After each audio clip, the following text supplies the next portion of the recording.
Ever feel depressed or anxious all of a sudden for absolutely no reason?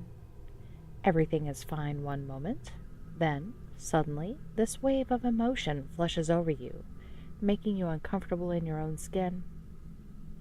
Well, you may have heard about parallel universes. What the scientists don't want you to know is that these things, they are like radio waves. They are all around us, every moment of the day. See, the theory is that your soul is like a radio wave too. The signal isn't inside of the radio. By tuning to a specific station, the radio zones in on certain frequencies. Our senses work exactly the same way, even our emotions. Your sense of perception in your body right now as you are reading this is simply a matter of you being tuned in to a specific station or frequency. You actually have the power to change that station, but it would surely be a frightening experience. After all, you would stop being what you consider to be you. Your sight, feelings, hearing, everything would be witnessing someone else's life. You would lose control and be a spectator while your own body falls into a coma. Well, I'm here to give you some uncomfortable news. We've discovered that when you cross paths with people in other parallel universes, you adopt some of their energy. Specifically, you adopt some of their negative energy. Our souls are not confined by universal standards. They operate in all of these realms. So, if you ever feel a wave of depression out of nowhere, you may have just crossed paths with someone who lost a loved one. If you ever feel a wave of anxiety, you may have just crossed paths with a criminal on the loose. Perhaps this is why many have recommended meditation for such conditions. Just sitting in one place, you would be less likely to cross paths, interuniversally speaking. Then again, what if a criminal's house overlaps yours? And that is just considering 2 parallel universes.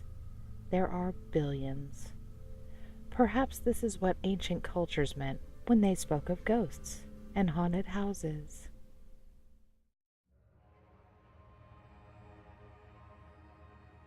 I see a flash of light, and I'm somewhere else. Somewhere, a concept I haven't felt in an undeterminable amount of time. A quick look down shows me that my worst fears have been proven correct. Legs, covered in thick fur with cloven hooves. I'm corporeal. This shouldn't be possible. Looks like Alistair's information was correct. A voice penetrates the dark space I now occupy. There is a summoning circle below me. This situation has gone from unexplainable to fear-inducing. I am trapped here. Speak. Titu ben el Clofamin, aspect of Mammon. I do not want to speak, but my name, my true name, compels me. What do you want, puny mortal? I don't wish to threaten the black-robed human outside of the summoning circle, but the concepts that he has forced upon me demand a threatening visage. You can speak. Good. The concept hits me like a brick, further solidifying my newly corporeal existence. I have brought a sacrifice for you. He reaches into a canvas bag he has with him and pulls out a small rabbit that struggles in his grasp. I don't want to see what happens next, but I am forced to as he slides the blade across the animal's neck. These concepts are getting harder and harder to resist as the blood of the innocent animal further solidifies his claim on me. How did this human even find my name? My brothers and sisters who had been imprisoned previously had assured the rest of us that our names were wiped from all human memory. Obviously, they had missed something. Now that the bargain of blood has been dealt, I have demands of you, Titu Banau Clofamin, the human says to me as he watches the innocent blood seep into the outlines of the summoning circle. This is when I remember something my brother Raphael said to me. Do not fault the humans, for they do not know the power they yield over the incorporeal.